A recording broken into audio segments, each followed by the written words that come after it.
Hi, and welcome back to Mr. Moser's temporary classroom away from Viewlands Elementary. I'm so happy that you are here with me today, so thank you for choosing to grow your brain. I'm very proud of you for making a good choice for yourself. Today we are going to read a story, but as we do every single day, first we are going to place ourselves on the mood meter. So let's take a moment to think about where we are on the mood meter today. How does your body feel? What is your mood like? What type of thoughts are you having? Today, Mr. Moser is in the green zone. I think I'm in the green zone because I feel relaxed. I don't feel too tired, but I also don't feel too excited. I'm ready to learn and my body is calm. So, I am in the green zone today. What zone are you in? Take a moment to say to yourself, today I'm in the blank zone. Today I'm in the zone. Now I want you to think, how do you know? What tells you that you are in the zone that you're in today?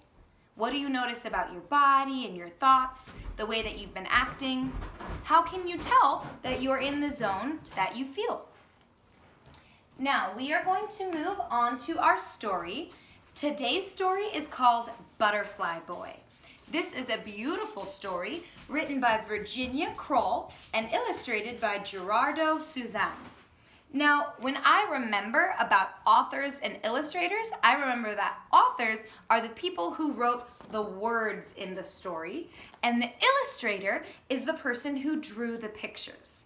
Sometimes books are written by the same author and illustrator. Maybe one person wrote the words and drew the pictures. But most books that I see have one author and a different illustrator.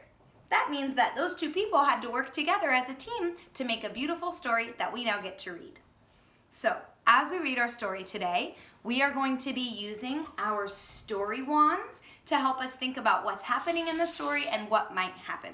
I'm going to keep these right here in my lap, and you might notice that I pull them out. I'll show you, we'll read what they're asking, and then we'll think about the answer together, okay? So, today's story is called Butterfly Boy. Butterfly Boy. Pretty.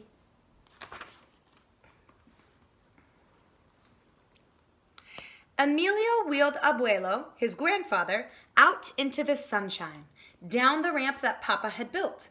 "Wait for me here and I'll get a book," Emilio said, darting back inside. Mama and Papa said that Abuelo didn't understand words anymore, but Emilio was sure he saw a gleam in Abuelo's eyes whenever he read to him. He came back outside and pulled up a lawn chair next to Abuelo.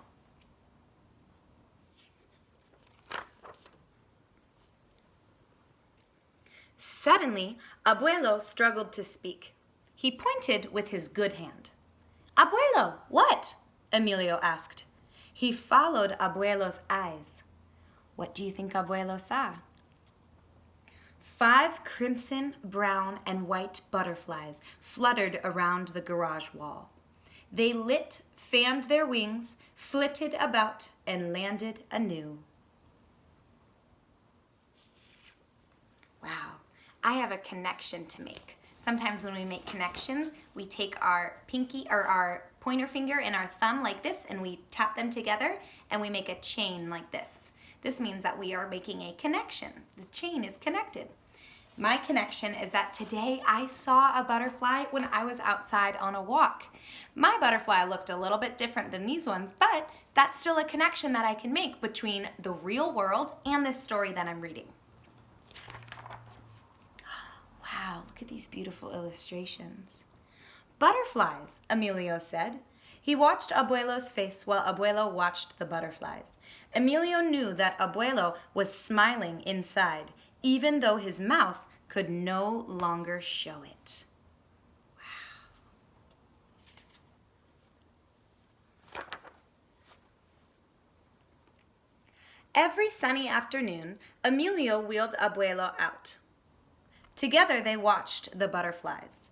After a while, Emilio got within inches of them. They let him stay near as if they knew he would not harm them. Emilio's next-door neighbor, Mrs. Salazar, never called him by his name after that. She called him Butterfly Boy. Why do you think she called him Butterfly Boy?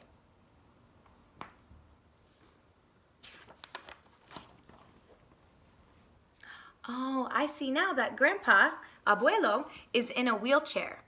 Earlier, when we read that the boy, Emilio, wheeled his grandfather out, I wasn't totally sure what that meant.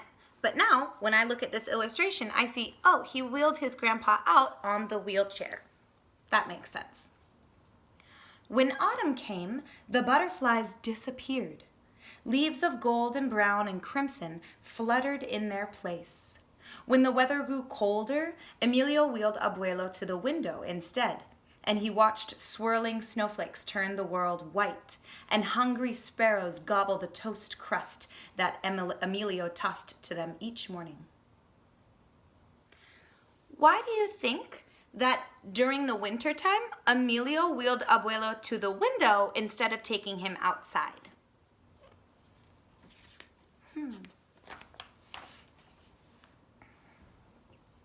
One day, Emilio came home from the library and yelled, "Abuelo, look at this!" He opened a book about butterflies. They're called red admirals, and listen to this. They're attracted to bright white surfaces. They like to sun on them. That's why they're always on the garage, Abuelo, because it's white. They're hibernating now, but they'll be back in the spring and we can watch them again. Emilio saw Abuelo's eyes glisten as he stared at the pictures of the red admirals.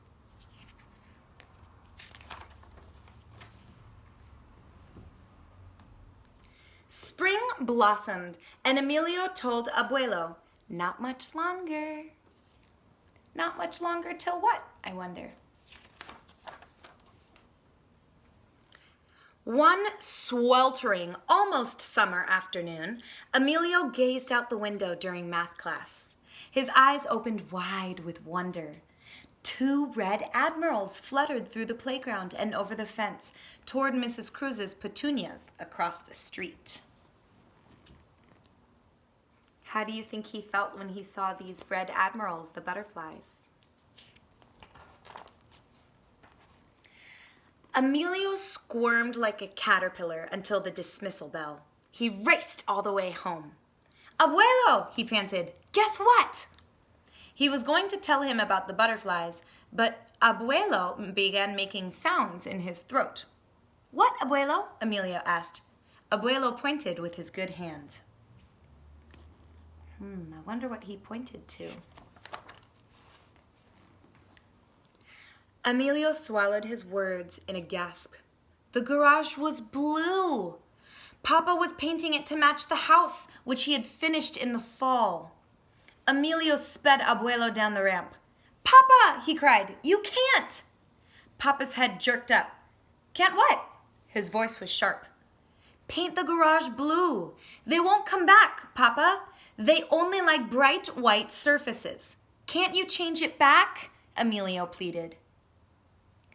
Who likes bright white surfaces? Why is Emilio feeling worried that his papa is painting the garage?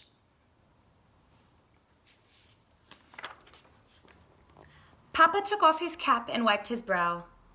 Change it back? After painting all day? Emilio saw frown lines on Papa's forehead as he replaced his cap and dipped his brush back into the can. He also saw the clouds in Abuelo's eyes. Emilio's shoulders slumped. He watched 5 red admirals flitting here and there, turning circles. They reminded Emilio of wilting leaves, tossed in wild directions by autumn winds. How do you think that Abuelo feels right now?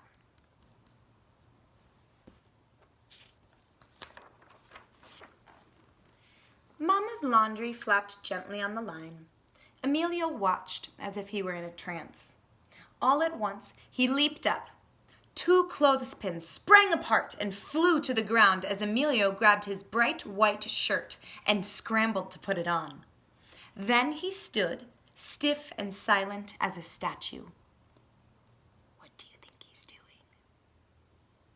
A minute passed. 15 minutes. 20. One red admiral fluttered close, closer.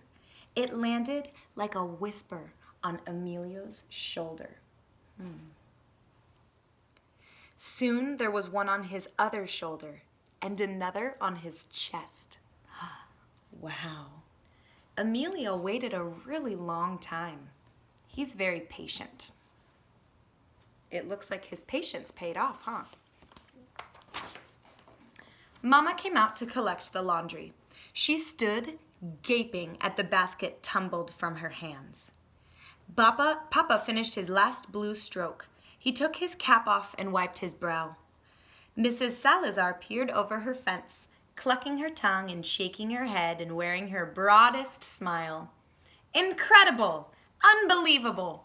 Butterfly boy.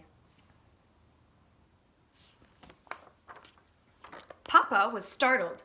What? He said. Then he understood. Emilio heard Papa call to Mama. I'll be home in 20 minutes. Where are you going? Mama asked. Papa looked at Emilio and Abuela as he answered Mama's question. Where do you think he might be going? To the hardware store for a few gallons of white. Garage needs painting. Save some for my fence, Mrs. Salazar called. It's about time I painted it too. Wow. Papa spent all day painting the garage, but when he saw how much it meant for his papa, the boy's abuelo, and for his son Emilio to be able to interact with these butterflies, he's going back and he's gonna paint the garage back the same color he just painted it from. Wow. Papa is very caring. Emilio tried hard not to laugh. He felt as if his heart would burst from his chest. He kept his head still so the butterflies would stay, but shifted his eyes to see Abuelo's face. The corners of Abuelo's mouth turned up, and his eyes danced and twinkled like twilight stars. Here's Abuelo. Okay, friends. Thank you so much for reading this story with me today. Before we move on, we're going to use our story wands and we're going to answer a couple questions. So what I'll do is I'll pick a card or a wand. Let's see, I'm not going to look. Pick one. This one says, where is the setting? Setting is where a story takes place. When I think about setting, first I think, was this story inside or outside? If I feel confused, I can look at the cover or some of the illustrations to help me answer this question. Do you think the characters are inside or outside? I see clouds, I see fences and grass. This tells me that the setting is outside. Now I wonder if we could be a little bit more specific about the setting. Where outside does this story mostly take place? When I look at these pictures, it seems to me that most of this story is taking place in the boy's backyard. So, the setting is the backyard. Now, sometimes in stories they have parts where the setting changes a little bit. For instance, right here, Emilio, our main character, the boy, he's in school. Now, most of the story is set outside in his backyard, so even though there's this one part where he's not in his backyard, that's okay. We can still say that the story mostly took place outside in Emilio's backyard. Okay, should we pick one more question? All right, here's my story wands. I'm not looking. Let's see. What is the story about? What is this story about? When I think about the story I just read, some things I might want to consider are, who were the characters in the story? Let's see, we had Emilio, but he wasn't the only character. We also saw his papa, Mama, Mrs. Salazar, and, of course, Abuelo. But was this story just about the characters, or was something else also happening? Let's see. I know it took place outside. Could the butterflies count as characters in our story? I wonder. How would you describe what this story was about? I might say this story was about a boy and his abuelo who really loved butterflies. How would you describe what this story was about? You can take a turn. This story was about, your turn. This story was about who? What happened? Okay, I would love to do just one more story wand, so I'm gonna pick my final one.